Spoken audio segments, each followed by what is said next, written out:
10-шы сынып 5-24 есеп көп мүшенің бүтін түбірлерін анықтап көбейткіштерге жіктеу. Ең алдымен x куб минус 7x минус 6, яғни бүтін түбірін тауып алу үшін бірінші x-тің орнына мен минус 1 деген сандарды қойып көрейін. Минус 1-дің кубы минус 1, 7-ге минус 1 көбейтсем плюс 7 болады, минус 6, яғни минус 1 плюс 7 минус 6.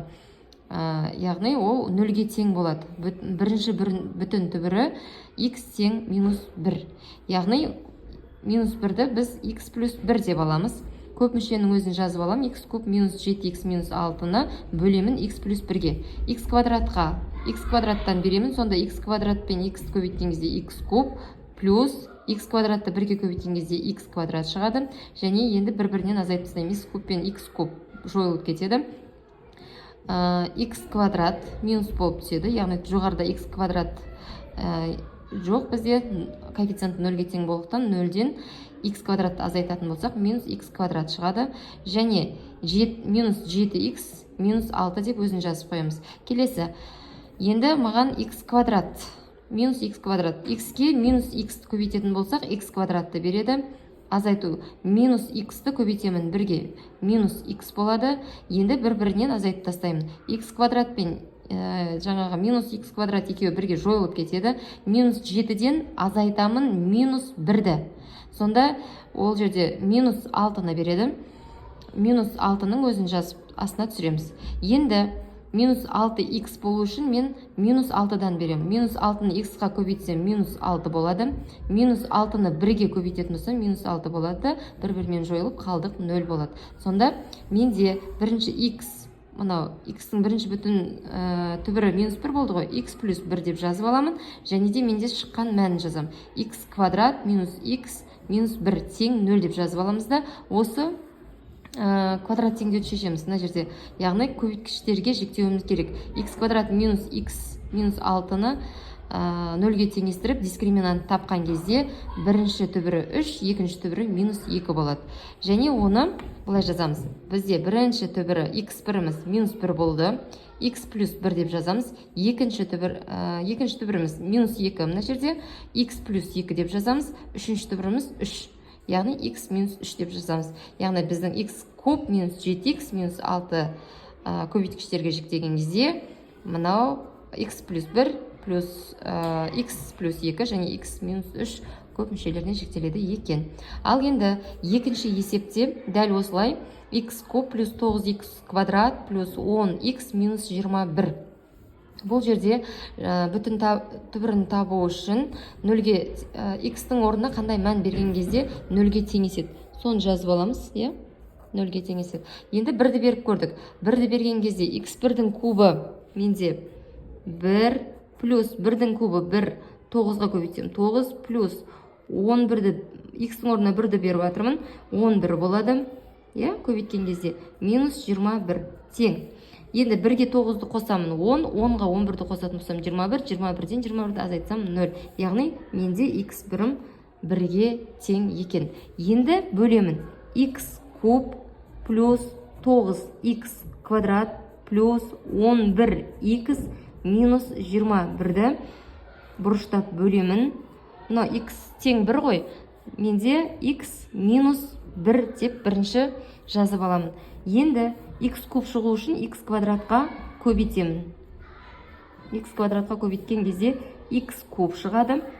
X квадратқа минус 1-ді көбейтетін болса минус x квадрат шығады. Енді бір-бірінен азайтып тастаймын. Азайтқан кезде менде бір-бірімен бірінші жойылып кетеді.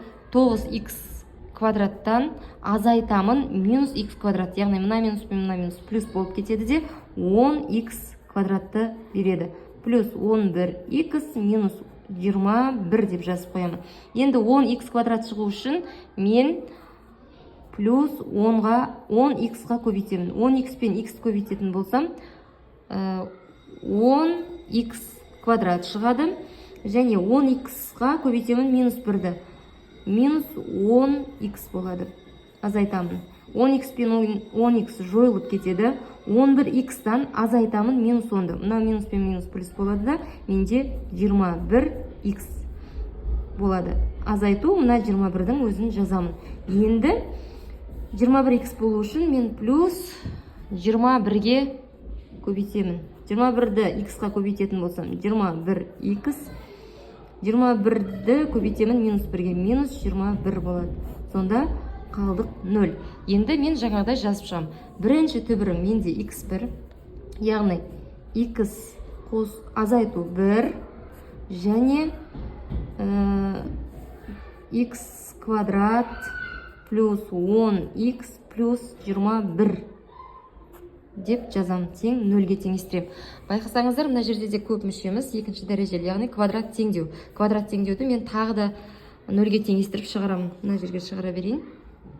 Так, x квадрат плюс 10x плюс 21 тең 0.